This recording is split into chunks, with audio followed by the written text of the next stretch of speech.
Hello everyone, welcome back to Eduprep. Students, आज के इस वीडियो लेसन में हम जो टॉपिक डिस्कस करने वाले हैं वो बहुत इंपॉर्टेंट टॉपिक है।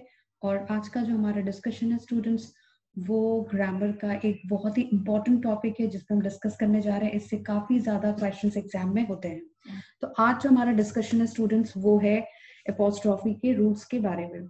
हम यहाँ पे कुछ ऐसे रूल्स डिस्कस करेंगे जो एग्जाम में काफी ज्यादा पूछे जाते हैं।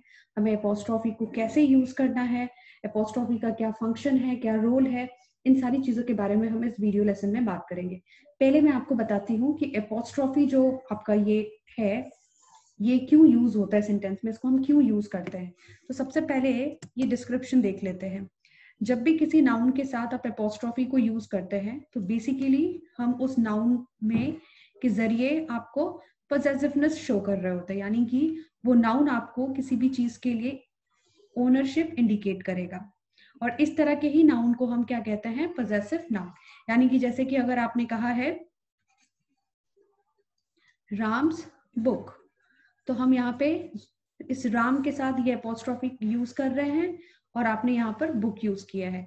यानी कि ये बुक किसकी है, ये पोजेशन किसके लिए दिखा रहा है, राम की बुक है। तो आप जब नाउन, ये जो नाउन हुआ ये क्या शो करेगा आपको, ये नाउन हो जाता है पॉसेसिव नाउन और वो इस बुक पर ओनरशिप दिखा रहा है। तो जनरली जब भी आपको एपोस्ट्रॉफी मिलता है, हम उसके किसी भी ऑब्जेक्ट के साथ, किसी भी नाउन के साथ बेसिकली क्या ऐड करते हैं, एस, और ये साइन हम यूज करते हैं। क्लियर? ये जो साइन होता है स्टूडेंट्स, ये इक्विवेलेंट होता है ऑफ एंड द नाउन के। ऑफ एंड द नाउन कहने का मतलब क्या हुआ, अगर मैं राम्स बुक को ऐसा लिखती, बुक ऑफ राम, तो सेम बात है, बात हमने सेम कही है दोनों ही सेंटेंसेस में। लेकिन कुछ कंडीशंस है, कुछ रूल्स है जो अभी हम आगे डिस्कस करेंगे कि इन दोनों में से हमें कौन सा फॉर्म यूज करना है और क्यों करना है।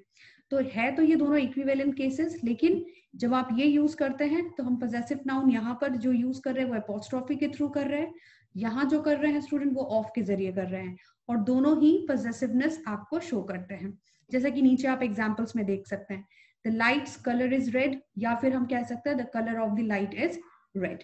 ओके, तो यहाँ पे हम लाइट के कलर की बात कर रहे हैं। कंट्रीज फ्लैग, आप कंट्रीज फ्लैग कहिए या the flag of the country कहिए, दोनों ही एक ही बात है। आप अगर कहते हैं द हंटर्स गन या the guns of the hunters, यहाँ तीनों ही केसेस में हमने पॉसेसिव नाउन का यूज किया है और साथ साथ में हमने एपोस्ट्रॉफी को भी यहाँ यूज किया हुआ है। तो दोनों ही इक्विवेलेंट है, आप ऑफ लगाकर भी यूज करते हैं और सीधे एपोस्ट्रॉफी लगाकर भी यूज कर सकते हैं। अब कुछ कंडीशंस हैं जो हमें पढ़ने हैं, क्योंकि एग्जाम में वो कंडीशंस बहुत ज्यादा आपसे पूछे जाते हैं। तो हम पहले कंडीशन की तरफ चलते हैं। मैंने आपको एक नोट दिया हुआ है, ये कंडीशन नंबर 1 है। इनफैक्ट क्या लिखा हुआ है, when the noun already ends with S. अगर कोई नाउन प्लूरल फॉर्म में है तो उसके पीछे क्या लगा होता है, एस। जैसे अभी मैं अगर आपसे कहूं, लेट्स से आपको लिखा हुआ मिल रहा है बॉयज, बॉयज, और फिर आपको ऐसा कुछ कहना है boys hostel. Clear? Boys hostel में आप देख रहे हैं कि हम लड़कों के हॉस्टल की बात करें, यहाँ ऑलरेडी आपको क्या एंड में दिया हुआ है, एस। तो अगर किसी नाउन को आप एस से एंड कर रहे हैं तो पोजेशन दिखाने के लिए आप वहां एपोस्ट्रॉफी एस का यूज नहीं करते हैं। हम ऐसा यूज नहीं कर सकते, दिस इज इनकरेक्ट। आप सिंपली क्या करेंगे, बॉयज लिखते हैं, ये साइन यूज किया जाता है और जिस भी चीज के साथ आपको पोजेशन देना है आप वो यूज कर सकते हैं। तो यहाँ आप देख रहे हैं हंटर्स, एपोस्ट्रॉफी एस लिखा हुआ है गन्स, तो ये बिल्कुल गलत है। आप इसको हंटर्स ऐसा नहीं कर सकते, दिस इज इनकरेक्ट। हम सिर्फ ये साइन यूज करते हैं जैसा कि आप नीचे वाले में देख रहे हैं, ये हो गया हंटर्स गन्स। अब ये एपोस्ट्रॉफी का साइन पॉसेसिवनेस शो कर रहा है, जो कि बिल्कुल करेक्ट है। लाइकवाइज बॉयजेस टीम्स करने के लिए आपको एस यहाँ दोबारा नहीं लगाना है, दिस इज करेक्ट, राइट? ठीक इसी तरीके से someone with 12 years experience, you don't have to write S here, it is already there. तो आपको सिर्फ ये साइन यूज करना है and it's correct. Clear? I hope कि आपको ये कंडीशन क्लियर है। मूव करते हैं हम नेक्स्ट कंडीशन की तरफ। Joint possession is indicated by a single apostrophe. This one is important. Joint possession का मतलब ये कि जब आप किसी भी दो सब्जेक्ट को सेंटेंस में यूज कर रहे हैं या किसी दो पर्सन को या दो थिंग को यूज कर रहे हैं, आपने उसे एंड के साथ कनेक्ट किया हुआ है, और किसी एक ही चीज के साथ, किसी एक चीज के साथ आप उसका पोजीशन देना चाहते हैं, यानी ये जो भी ऑब्जेक्ट है अगर इन दोनों की है तो हम इंडिविजुअली दोनों के साथ एपोस्ट्रोफी यूज नहीं करते हैं। एपोस्ट्रोफी सिर्फ एक ही के साथ यूज किया जाता है, और वो भी सेकंड वाले के साथ हम यूज करेंगे। जैसा कि एग्जांपल में क्या दिया आपको, we were at Stanley and Scarlett's house. घर दोनों का है, लेकिन हमने पहले वाले के साथ यूज नहीं किया है, दूसरे वाले के साथ यूज किया है। तो कंडीशन यही आपको याद रखना है कि हम सेकंड वाले के साथ ऑलवेज यूज करेंगे। Likewise this course will use Robert Smith and Rebecca Green's psychology textbook. So this textbook is of Robert Smith and Rebecca. Means कि जो author है वो Robert Smith भी है and Rebecca भी है, पर क्योंकि ये टेक्स्ट बुक को ये दोनों ही ओन करते हैं, दोनों ही ऑथर्स हैं, इसी वजह से हम पहले वाले के साथ नहीं लिखेंगे, दूसरे वाले के साथ एपोस्ट्रोफी यूज करेंगे। क्लियर? तो जब भी ज्वाइंट पोजीशन है तो आपको एपोस्ट्रोफी सेकंड वाले के साथ यूज करना है, जिस भी ऑब्जेक्ट के साथ आपको पोजीशन शो करना है। राइट, मूव करते हैं नेक्स्ट कंडीशन की तरफ। Individual possession is indicated by apostrophes for each possessor. Means ये कि अगर आप किसी दो अलग अलग ऑब्जेक्ट के साथ दो अलग अलग लोगों को पोजेशन देना चाहते हैं तो हम वहां पर दोनों के साथ एपोस्ट्रोफी यूज करते हैं। एग्जाम्पल हमने यहाँ पे लिया है, Chris and John's houses were design by the same.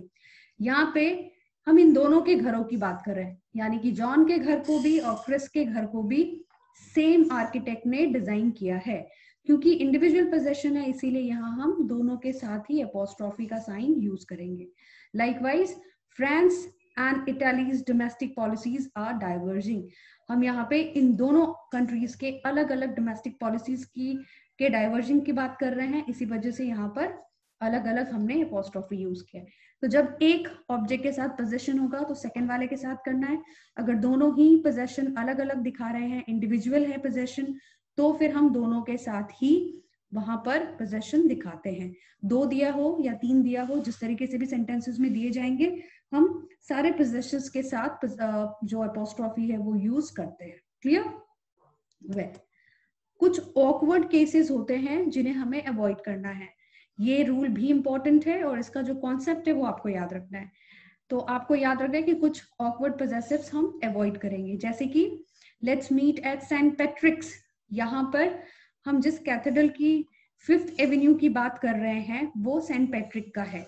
ये सेंटेंस नॉर्मल या डेली कॉन्वर्सेशन में इस तरीके से यूज किया जाएगा, जो बिल्कुल सही है, सुनने में बिल्कुल अच्छा लगता है, एंड नॉर्मली लोग यही बोलते हैं। लेकिन ग्रामेटिकली अगर हम बात करें तो आपको याद रखना है कि लिविंग ऑब्जेक्ट्स के साथ हम पोजेसिव केसेस यूज करेंगे तो एपोस्ट्रोफी का यूज करते हैं। क्लियर? लेकिन अगर नॉन लिविंग केसेस आपको दिए जाते हैं तो हम वहां पर एपोस्ट्रोफी को यूज नहीं करते हैं, बल्कि वहां स्ट्रक्चर को एक्सपेंड करके लिखते हैं। एक्सपेंड करने का मतलब ये हुआ कि आप ये स्ट्रक्चर यूज करेंगे, ऑफ प्लस नाउन का, जो मैंने आपको स्टार्टिंग में बताया था। तो ये कहने के बजाय कि सेंट पैट्रिक्स कैथेड्रल्स 5th एवेन्यू, क्योंकि 2 बार आप देख रहे हैं कि वहां पर एपोस्ट्रोफी है, जो ये भी कहता है रूल कि आप एक ही चीज के लिए 2 एपोस्ट्रोफी का यूज नहीं कर सकते हैं। This is also incorrect. ठीक है? तो ऐसे सेंटेंसेस में इस तरह के ऑकवर्ड पॉजिटिव्स को हम अवॉइड करते हैं। इनफैक्ट हम उसको लिखेंगे, let's meet at the 5th avenue entrance, and this has to be off, okay, entrance of St. Patrick's Cathedral. Clear? तो आपको ये awkward cases जो है इनको अवॉइड करना है और इस कॉन्सेप्ट को याद रखना है, ताकि जब भी इससे रिलेटेड क्वेश्चंस एग्जाम में हो आपको ये चीजें क्लियर हो। आई होप कि मैंने जो आपको एपोस्ट्रोफी का रूल बताया है वो आपको क्लियर होगा। अगर आपको किसी भी चीज को लेकर कोई डाउट है तो आप हमें कॉमेंट सेक्शन में बता सकते हैं। तो स्टूडेंट्स, नेक्स्ट वीडियो में हम कुछ इसी तरीके के इंपॉर्टेंट कॉन्सेप्ट के साथ आपसे मिलेंगे। Till then take care, good bye.